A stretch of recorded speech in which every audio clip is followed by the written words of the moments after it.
How could you be so selfish? My father shouted, his face reddening as he paced across the living room of their vacation home in Bear Lake. Your sister needs that money for her new business venture. You have more than enough. I stood there, stunned into silence, my hand still clutching the property tax bill I'd just been ambushed with.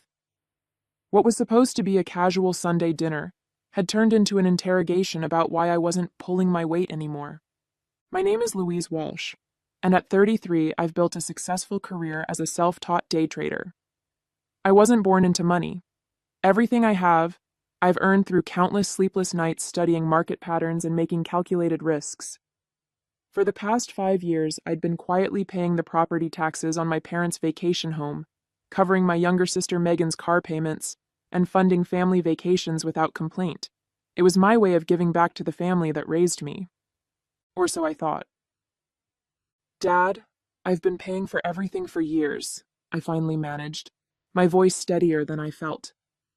The property taxes, Megan's business trips, Mom's medical bills that insurance didn't cover. I've never asked for anything in return, but I can't keep doing this forever. My mother sat silently on the couch, her eyes fixed on her hands folded in her lap. She wouldn't look at me, and that hurt more than my father's shouting. We gave you everything growing up, Dad continued, ignoring my words entirely. And now that we need you, you're abandoning us, while your sister is trying to make something of herself?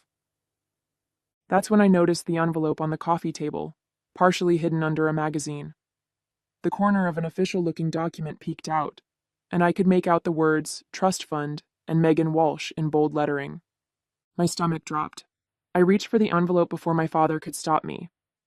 Louise, that's private, he snapped, but it was too late. I was already scanning the document, my hands trembling as the truth revealed itself in cold, legal language. My father had created a substantial trust fund for Megan. Only Megan. The same father who had told me for years that there wasn't enough money to help with my college tuition, forcing me to work multiple jobs while studying. The same father who now expected me to bankroll their luxury lifestyle while secretly setting my sister up for life. When were you going to tell me about this? I whispered, a cold clarity washing over me. My whole life suddenly made sense. The favoritism, the different expectations, the constant demands disguised as family obligation. I knew then that everything was about to change. My father snatched the trust fund document from my hands, but the damage was done. The numbers were seared into my memory.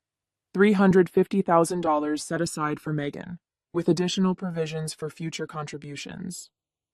All while I'd been told repeatedly that family finances were tight.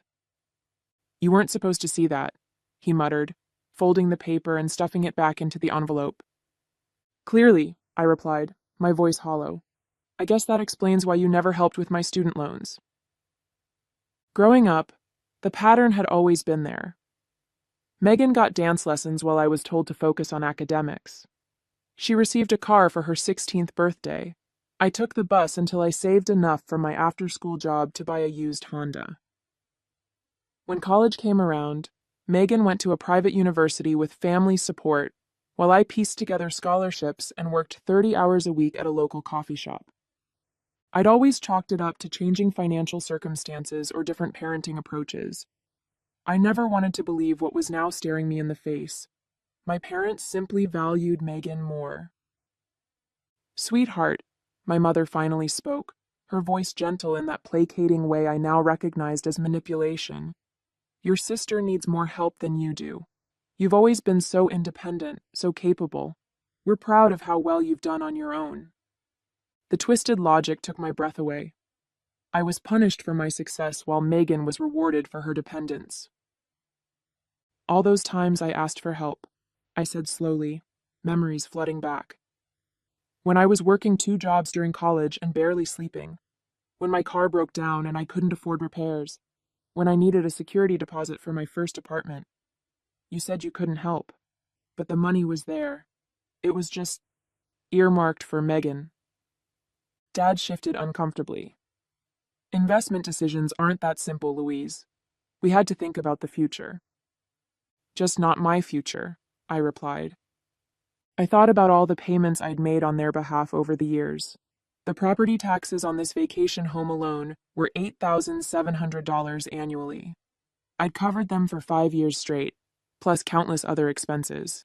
I'd even paid $12,000 for roof repairs last summer without complaint, all while they were secretly building a nest egg for my sister.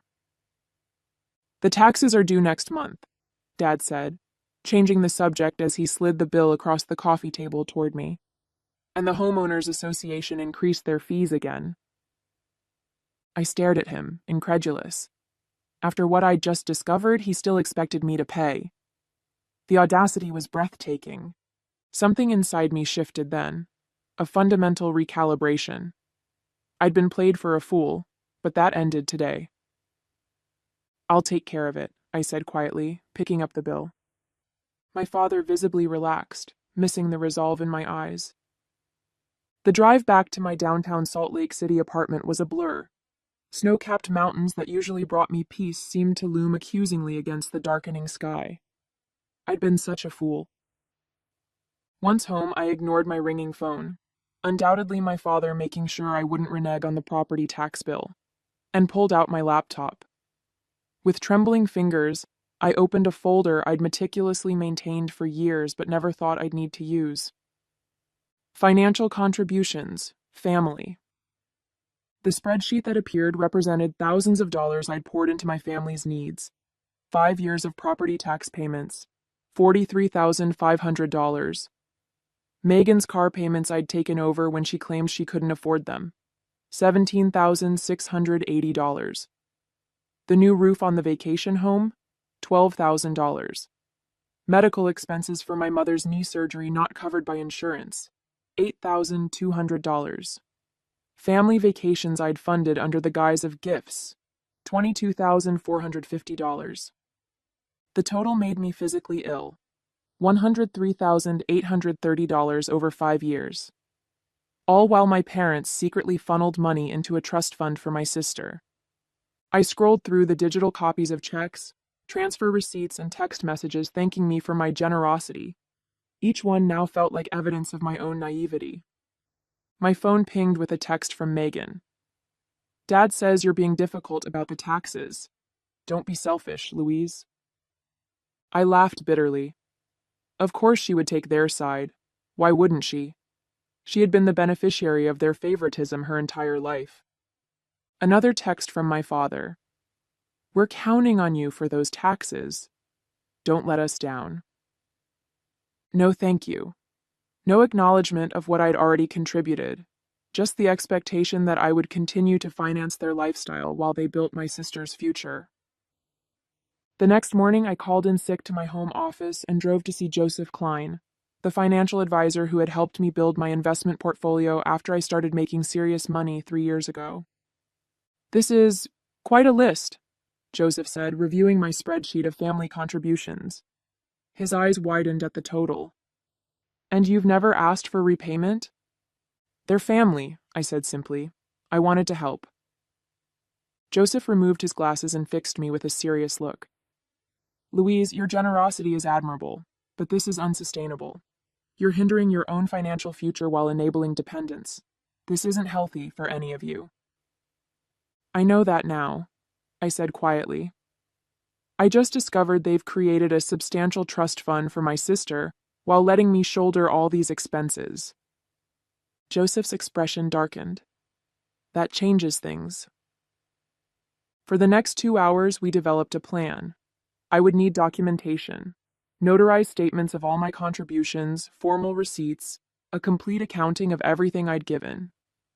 Joseph recommended his colleague, a forensic accountant named Victor Hernandez, who specialized in financial disputes. Are you sure you want to go down this road? Joseph asked as our meeting concluded. Family conflicts over money can get ugly fast. I thought about the trust fund document, about years of being told there wasn't enough to help me while Megan received everything, about the property tax bill my father had pushed across the table with the casual expectation that I would handle it. I'm sure, I said, my voice stronger than it had been in days. It's time they understood exactly what I've been contributing all these years, and what happens when that contribution stops. As I left Joseph's office, I felt something I hadn't experienced in years when it came to my family. Power. 1 week after discovering the trust fund, I sat in Victor Hernandez's office surrounded by stacks of papers. The forensic accountant had been methodically organizing my financial contributions to the Walsh family over the past 5 years. Your documentation is impressively thorough, Victor noted, sorting through bank statements and receipts. Most people don't keep records this detailed. My day trading background had instilled good record-keeping habits. Every transaction, every transfer, every expense, all meticulously tracked and categorized. So what's the total damage? I asked, steeling myself for the answer. Victor slid a document across his desk. The final tally was even worse than my initial calculations. $118,745. The additional $14,915 comes from interest you've lost by diverting these funds from your own investments, he explained. Based on your portfolio's performance over this period, that's a conservative estimate. I nodded, feeling a strange mix of vindication and grief. The numbers made the betrayal concrete, undeniable. What now? I asked. That depends on what you want, Victor replied. If you're seeking legal restitution, we could build a case, though family financial matters can be complicated without written agreements. If you're simply documenting this for your own closure or as leverage in family discussions, we can prepare a comprehensive financial statement. The second option, I said. For now. As Victor prepared the documentation, my phone buzzed with text messages. Dad, haven't received the tax payment yet. Due date is approaching. Megan. Dad says you're being difficult about money. After all they've done for you? Really, Louise? I silenced my phone without responding. Let them wonder. 3 days later, I received a notarized financial statement from Victor's office. The document detailed every cent I'd contributed to my family over the past 5 years, categorized by recipient, purpose, and date. It included a calculation of lost investment opportunity and a statement from Joseph Klein verifying the legitimacy of the analysis. That same evening, I received a call from my mother. Louise, your father is concerned about the property tax payment, she began, her voice carefully modulated to hide any tension. The due date is next week. I know when it's due, Mom. Well, will you be handling it? You've always been so reliable about these things. The casual assumption in her voice ignited something in me. 5 years of payments without a single thank you. 5 years of giving while they secretly built my sister's nest egg. Not this time, I said quietly. A long pause. What do you mean? I'm not paying the property taxes anymore, or any other family expenses. But we're counting on you. The money is already allocated elsewhere. Her voice had a frantic edge now. To Megan's trust fund, you mean? The words hung in the air between us. Another long silence. Your father told me you saw that. Louise, you have to understand. I understand perfectly, Mom. I understand that I've contributed nearly $120,000 to this family over the past 5 years, while you and Dad have been telling me there wasn't enough money to help with my education or housing. I understand that I've been financing your lifestyle while you've been securing Megan's future. That's not fair, she protested weakly. No, it's not, I agreed, and I'm done with it. I ended the call and turned my phone off completely, knowing the real storm was yet to come. My father wouldn't take this lying down. He'd always seen my financial support as an obligation, not generosity. The next morning, I opened my laptop and made 3 significant changes. First, I canceled the automatic payment for Megan's car. Second, I removed myself as an authorized payer on all family accounts. Third, I transferred $120,000 from my brokerage account to a new, separate investment fund labeled My Future. For the first time in years, I felt unburdened. The weight of constant family financial expectations lifted from my shoulders. The fallout was swift and explosive. By noon, my phone was bombarded with messages. I finally turned it back on during my lunch break, watching notifications flood my screen with a strange detachment. Megan called 7 times before sending a series of increasingly frantic texts. What the hell, Louise? The bank says my car payment was declined. Are you trying to ruin my credit score? I have plans this weekend. Dad is furious. Fix this now. My father's messages were more direct. Call me immediately. This is unacceptable behavior. You can't just abandon your responsibilities to this family. I ignored them all and focused on my trading day. The markets were volatile, requiring my full attention. Only after closing my positions did I listen to the single voicemail my mother had left. Louise, please. Her voice trembled. Your father is beside himself. The property tax notice came with a late fee warning. Megan can't make her car payment. She'll lose her vehicle. We don't understand why you're doing this. Whatever's upset you, we can talk about it. Please call us back. No recognition of the trust fund issue. No acknowledgement of years of my financial support. Just pressure to resume the status quo. I was composing a measured response when my intercom buzzed. The building security guard's voice came through the speaker. Ms. Walsh, your father is here demanding to see you. He's quite insistent. My stomach tightened. Tell him I'm not available. He's saying he won't leave until you come down. I sighed. Then call the police if he refuses to leave. Very well, ma'am. 20 minutes later, I received a text from an unknown number, my cousin Thomas. Just saw Uncle Greg being escorted from your building by security. What's going on? Are you okay? I hadn't spoken to Thomas in months. I texted back, I'm fine. Family financial disagreement. His response surprised me. About time you stood up to them. The way they've treated you versus Megan has been wrong for years. I stared at my phone. I'd always assumed no one else in the family noticed the disparity. The validation from Thomas was unexpected and deeply affirming. My doorbell rang at 7 p.m. I checked the peephole to see Megan standing there, arms crossed, foot tapping impatiently. I opened the door but blocked the entrance. What do you want? What do I want? She repeated incredulously. I want you to explain why you're suddenly acting like a psycho.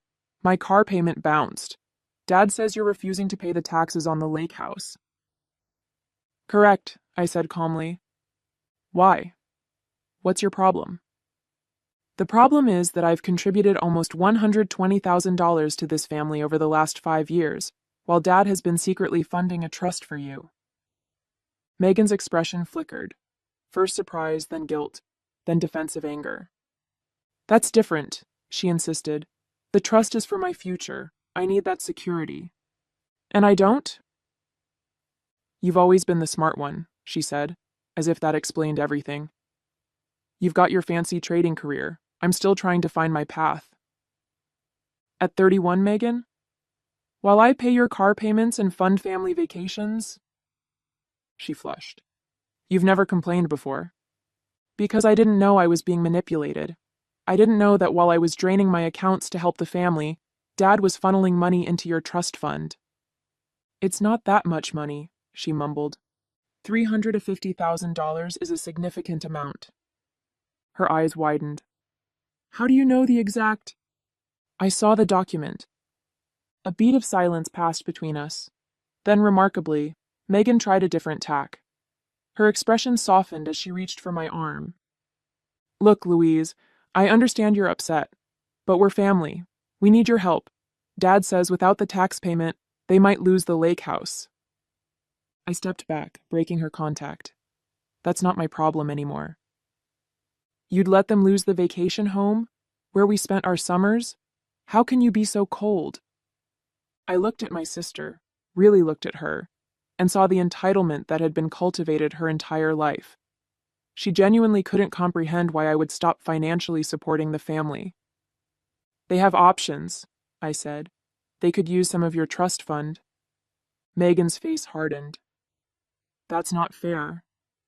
I smiled sadly. No, Megan.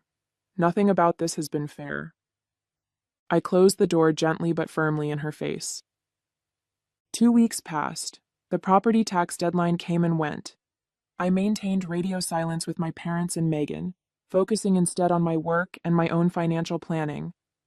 Joseph had helped me restructure my investment portfolio now that I wasn't hemorrhaging money to my family. The difference was substantial. I could significantly increase my retirement contributions and even consider buying a small vacation property of my own. My newfound peace was shattered when I received an email from Uncle Pete, my father's brother. "Louise, what's going on with Greg and the lake house? He's asking me for a $10,000 loan to cover property taxes and penalties. Said something about you refusing to help the family anymore. This doesn't sound like you." I sat staring at the screen, a bitter laugh escaping my lips. So my father was approaching other family members for money rather than touching Megan's sacred trust fund. I carefully composed a reply, attaching a PDF summary of my financial contributions to the family over the past 5 years, along with a brief explanation of the trust fund situation. Uncle Pete's response came within an hour. "Holy hell, Louise, I had no idea. No one did. Greg's been telling everyone how he's struggling to help both his daughters equally. This changes things." The next day, my cousin Thomas called. "Louise, there's something you should know," he said, his voice urgent. "There's a family meeting happening at your parents' house this weekend. Uncle Greg called it to discuss Louise's abandonment of the family. He's trying to rally everyone against you." My stomach tightened.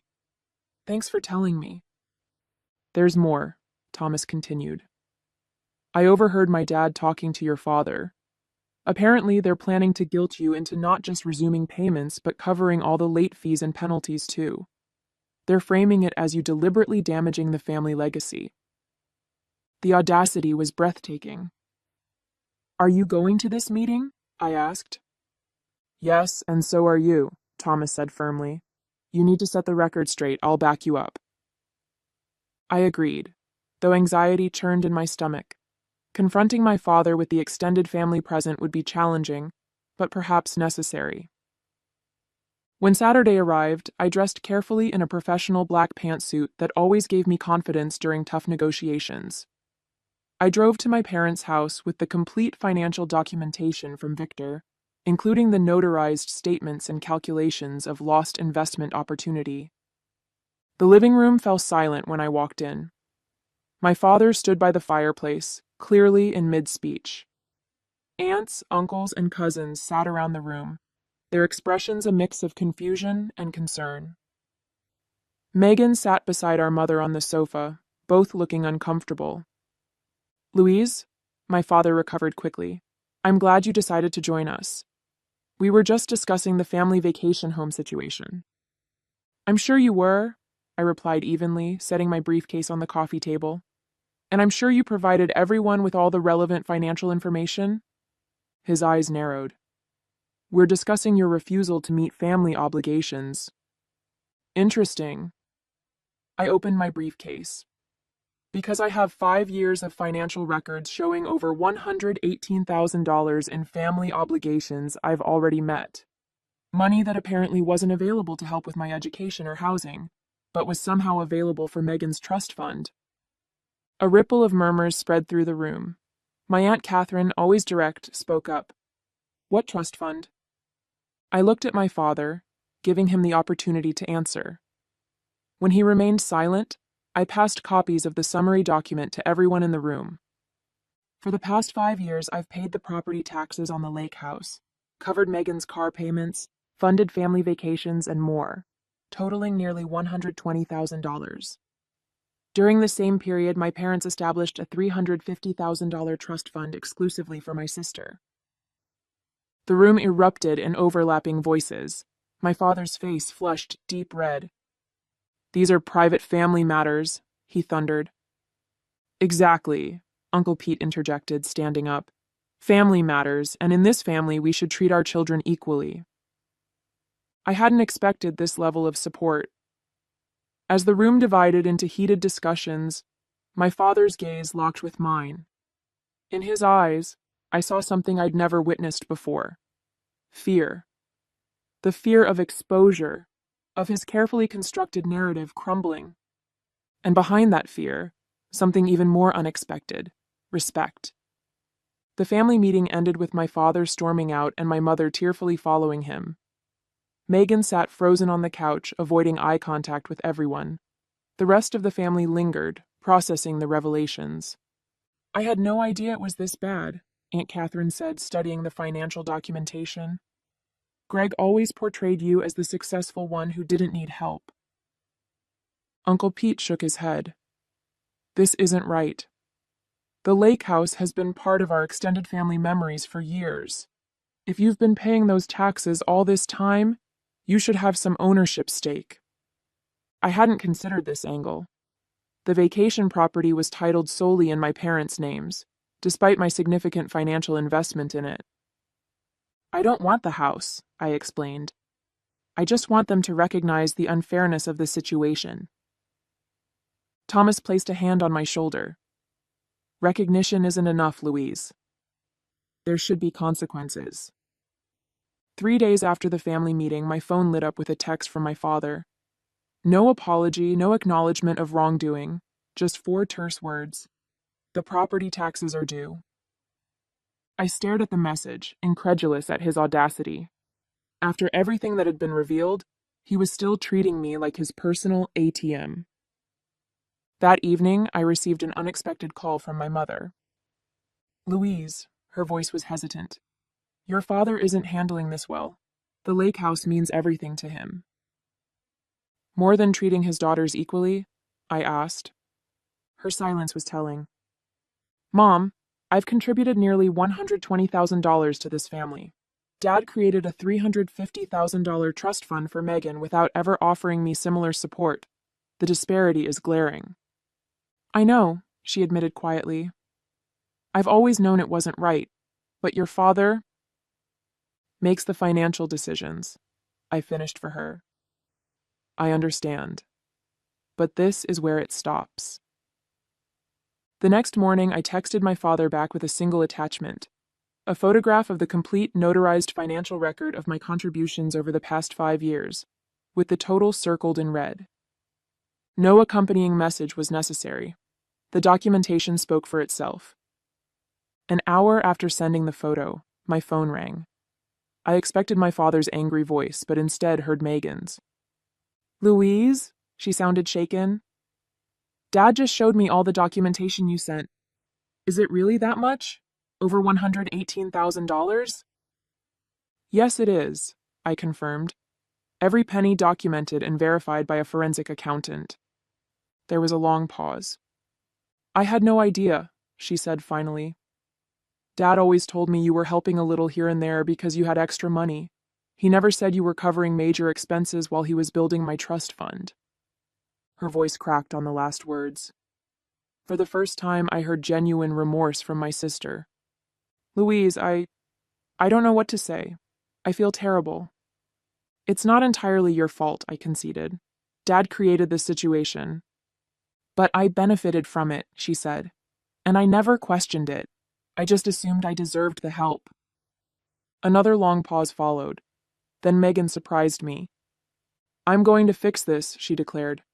It's not right. Before I could ask what she meant, she hung up. The next day, I received formal documentation from my father's attorney. The property taxes on the lake house had been paid in full, along with a legally binding amendment to the ownership.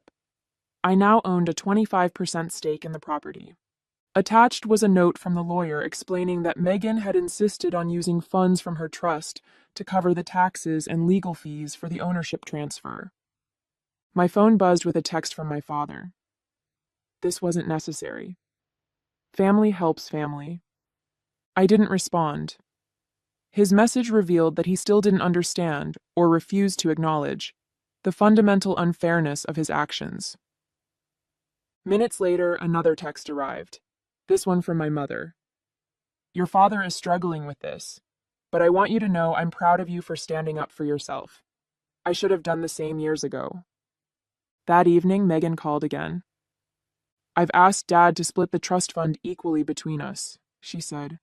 He refused at first, but Uncle Pete and Aunt Catherine backed me up. He's meeting with his financial advisor tomorrow to make the arrangements. I felt a weight lifting, not because of the money itself, but because of what it represented. Acknowledgement. fairness, respect. Thank you, Megan, I said sincerely. No, she replied. Thank you for finally making us face the truth.